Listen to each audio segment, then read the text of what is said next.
On this episode of the Carolina Sports Guy, we're diving in, folks, for this New Orleans Saints week. We're going to look at my three heroes and my three zeros for these Carolina Panthers in this Week 2 matchup. Before we get into today's content, make sure you subscribe. It doesn't cost anything. Pound that like button, hit that bell notification, be notified of future videos on the Panthers. And folks, leave me some comments. I sure do love the dialogue. All right, folks. I'm going to dive right on in here with the Saints week here. It's an exciting week. And I know the Saints are going to be favored. But the Panthers, this is the time that really Matt Rule and company have got to get on board and start winning these divisional games. You know, we split with Atlanta last week. Of course, it was kind of obvious that three of the games we got blown out in, two of them were going to be against Tampa Bay last year because they were the Super Bowl champs and they had Tom Brady. And the Saints, you know, that was one of those situations last year where I think we did split with the Saints last year. Or did we lose one? I got to go back. I can't, you know, I'm so focused on this year. But my focus is really going to be sitting here thinking it's time to turn the corner on these games. Now, my number 3 zero, let's go zero, a hero, zero, hero, zero, hero. My number 3 zero this week, whoever is returning punts and kickoffs for the Panthers. Is it Alex Erickson? That's who my zero is going to be.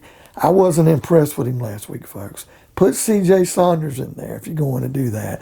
I know we're waiting on Shi Smith to return, but if he does have an injury, are you going to throw him out there the first week returning kicks once he's ready to come back and available, which could be as early as next week? But I just think it's going to be a zero. I'm not saying he's going to muff a punt or fumble a punt. I just don't see any yardage, folks. And in this kind of game here, and this tightness of this game, field position meaning everything, if he's only going to get a few yards or just, you know, he's just going to take a fair catch, you're not adding anything that can really push us over the top in this game. All right, hero number 3. I'm going out on a limb here. I say I'm going out on a limb. I really think, and I'll talk about it in another video, our secondary is going to have to step up in this game. Not that they played bad last week, folks.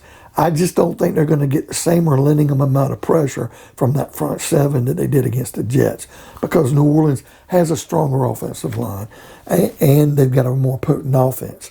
And you're not starting a rookie quarterback. So I think you're going to have a little bit more pressure on these corners. They're going to have to step up and perform in this game. So my number 3 hero this week is J.C. Horn. I think he's going to get his first pick because I think Winston is going to get a little happy throwing all kinds of directions. And Winston will have some success. But I think Horn's going to get a pick in this game. I think he's going to come up big. Now my number 2 zero, I got to go focus on offensive line. Hey, look at my last take last week. Who was my number 1 zero? Pat Elflein. Who didn't look good last week? Pat Elflein. My number 2 zero this week is Cam Irving, the left tackle. You know Cam Irving is going to be dealing with Cameron Jordan. He's coming after him, and he's going to give Sam Darnold some happy feet. Cam Irving I see as a zero because I just think the pressure's going to get to him. I'm afraid he's going to give up a sack or two. I'm afraid he's going to allow some pressure. That's why we really have to control this offensive line, folks. And this is where Cam Irving, if he can't do any good this week, it's going to be time to set him on the bench and let him be a reserve. But we're going to see what we got out of him. But I'm choosing you, Cam Irving. That's my number 2 zero. Now my number 2 hero, because that offensive line is going to get pressure, Sam Darnold's going to have to start finding more targets. It's not going to be all on CMC. I think CMC will be our best player on the field again. However, I don't think he's going to be as successful because I think they're going to zero in on him. Darnold's going to have to look to other players. So my number 2 hero this week is going to be nobody other than Terrace Marshall Jr. I think he's going to have a breakout game. I think he's going to get a touchdown in this game. He made some nice passes last week. He had a couple of drops that were tough catches, had a man all over him. But balls he probably should have came down with. I think he's really going to shine here. I'm going to make him my number 2 hero. Now, my number 1 zero, I'm probably going to get things thrown at me. And God knows I hope I'm wrong. Because if I'm right, it probably means that we lost this game. But I'm putting it out there, folks, because I'm hoping that I will be wrong. I'm hoping that somehow that my intuition tells me, wow, dude, you really blew this. You shit the bed.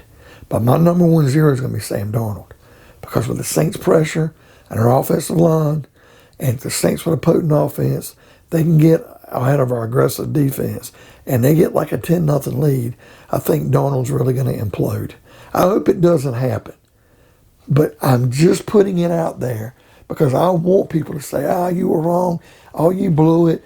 Sam Darnold had a great game. I'd rather look like egg on my face and win this game and be successful than for me to be right, knowing, hey, guys, I told you I'm right, but then we're sitting there suffering with a quarterback with happy feet, seeing ghosts, and me looking like, wow, man, we're dejected we lost. But I do have Sam Darnold as my number 1 zero. And my number 1 hero, folks, a great game last week.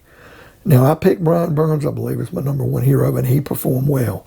But my number 1 hero this week, I'm going on the other side, Hassan Reddick. He had a sack and a half. I think he's going to challenge Burns. I think Burns is going to have a hell of a game, but I think Hassan Reddick is going to be the one who's going to shine. I'm predicting he had a sack and a half last week. I'm seeing 2 sacks for Hassan Reddick against Jameis Winston and the Saints this week. So, folks, what do you think? Who do you have as your big zero for the Panthers this week? And who do you have as your hero? Leave me some comments. Hit that bell notification. Pound that like button. And by all means, folks, subscribe. It doesn't cost anything. I will see you on another episode of Carolina Sports Guy.